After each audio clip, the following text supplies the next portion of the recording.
ہماری ویڈیو جو دوست دیکھتے ہیں تو بعض دوستوں نے اس ویڈیو کے نتیجے میں کچھ سوالات کیے ہیں۔ ایک دوست نے سوال کیا کہ یہ ہاتھوں اور پاؤں میں پسینہ آتا ہے تو اس کا کیا علاج ہے؟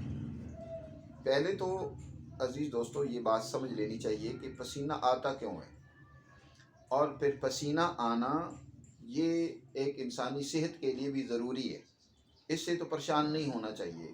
آج کل یہ بھی بہت زیادہ امراض اور بیماریاں پیدا ہونے کا سبب اور باعث بن رہا ہے کہ ہمارے جسم کے فضلات خارج نہیں ہو پاتے۔ پسینے کے ذریعے سے بھی ہمارے فضلات جسم سے خارج ہوتے ہیں۔ جب یہی فضلات جسم میں رک جاتے ہیں تو اس کے نتیجے میں خاص طور پر جلدی امراض بکثرت پیدا ہو جائیں۔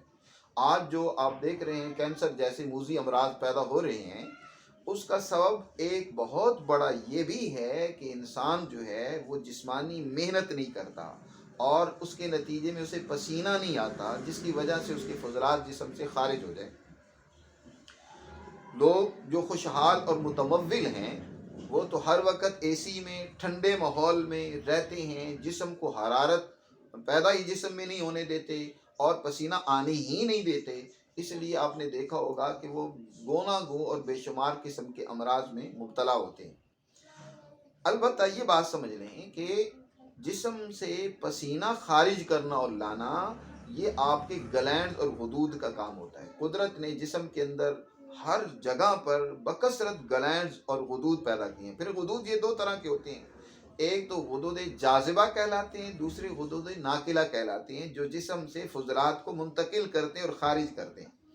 جب جسم کے کسی حصے کے اندر اگر بکثرت پسینہ آ رہا ہو، ویسے عام طور پر پسینہ انہی جگہوں میں زیادہ آتا ہے، ہاتھ کی ہتھیلیوں میں آ گیا، بغل کے نیچے آ گیا، اس طرح آپ کے کجران جو ہے اس کے نیچے پسینہ آتا ہے۔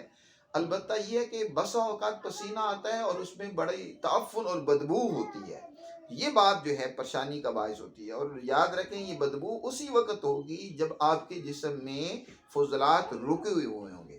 جب جسم میں فضلات رک جاتے ہیں وہی متعفن ہو جاتے ہیں، ان میں بدبو آنا شروع ہو جاتی ہے۔ جب وہ خارج ہوتے ہیں تو ساتھ والا اس کے لیے بیٹھنا ساتھ بڑا مشکل ہو جاتا ہے۔ تو اس کے لیے سب سے ضروری یہ چیز ہے کہ اپنی خوراک کو اعتدال پر لائیں، اپنے جسم کو زیادہ سے زیادہ حرکت دیں تاکہ آپ کے جسم سے فضلات خارج ہو جائیں۔ ایک دفعہ وہ جب خارج ہو جائیں گے تو پھر آپ کو یہ تکلیف نہیں رہے گی۔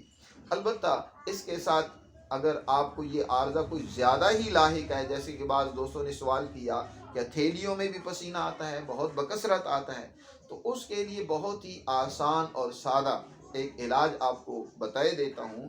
آپ اس پر عمل کریں گے تو انشاءاللہ اللہ کے فضل سے چند دن ہی کے استعمال سے آپ کو اس تکلیف سے چھٹکارا مل جائے گا۔ آپ نے کیا کرنا ہے، 3 چیزیں لینی ہیں: سونف، گلاب کا پھول اور چھوٹی الائچی۔ یہ 3 چیزیں لے لیں، برابر وزن لے کر ان کا باریک صفوف بنا لیں۔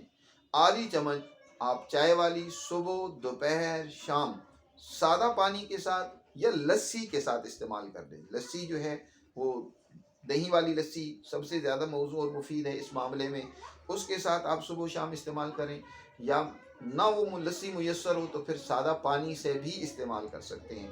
چند دن کے استعمال سے آپ کو اس تکلیف سے چھٹکارا مل جائے گا۔ دعاؤں میں یاد رکھیے اپنے دوست حکیم عثمان غنی۔ بہت شکریہ۔